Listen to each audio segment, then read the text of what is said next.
You're thirsty. Right now, wherever you are, there is probably clean water within 30 seconds of you. A tap, a bottle, a fountain, something. You have never had to think about this, not once in your life. Now imagine that every water source you can see, the river, the pond, the puddle after the rain, could kill you. Not might, could. Silently, slowly, with no warning at all.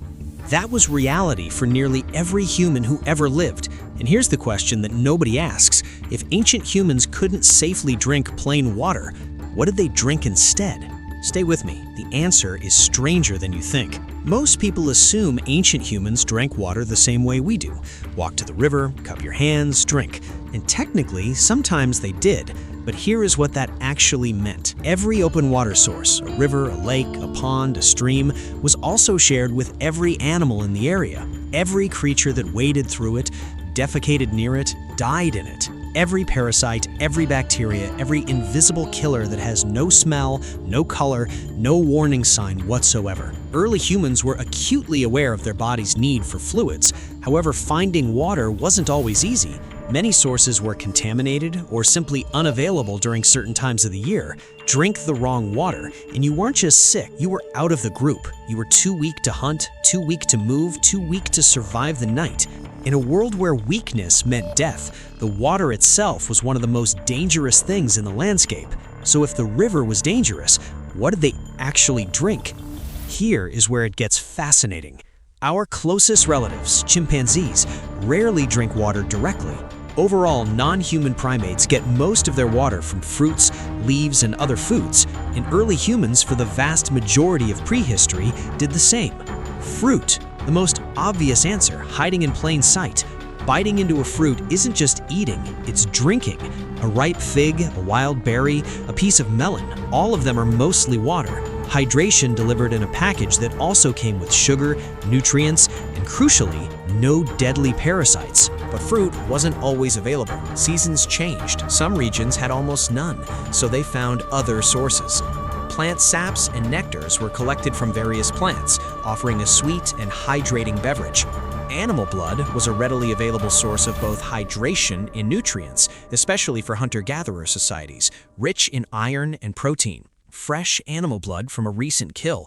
It sounds extreme by modern standards, but it was warm, it was sterile, coming from inside the animal, not from a contaminated river, and it was full of salts and minerals that plain water couldn't provide. Residues of blood proteins on prehistoric tools from 6,000 to 1,000 years ago confirm frequent contact during processing. They weren't being primitive, they were being precise. They were choosing the safest, most nutritious fluid available, and fresh blood was often both. Here is the part that should genuinely surprise you. You might assume that humans settled into cities, built wells, developed infrastructure, the water problem got better. It didn't. For a long time, it got worse. Urban water sources often became contaminated, leading people to avoid drinking plain water. Instead, they boiled it for tea, fermented it into beer, or mixed it with wine to kill bacteria. In most of Europe and the Middle East, it was considered unsafe until well into the 18th and 19th centuries. Think about that. The water problem wasn't solved in ancient times. It wasn't solved in medieval times. It persisted, largely unsolved, until just a few hundred years ago, which on the scale of human history is essentially yesterday. And the solution that most civilizations landed on, independently, across different continents and cultures, beer. Low-alcohol fermented beer, weak enough that children drank it daily, brewed because the fermentation process killed the bacteria that the water itself couldn't be trusted to be free of. For thousands of years, across ancient Egypt, Mesopotamia, medieval Europe, beer wasn't a luxury, it was the safe option. It was what you gave your children instead of the river water that might kill them. The Romans mixed wine with water for the same reason, not for taste, but because the alcohol and acidity made the mixture safer than the water alone. So when did humans finally start drinking plain water safely? The answer is almost embarrassingly recent.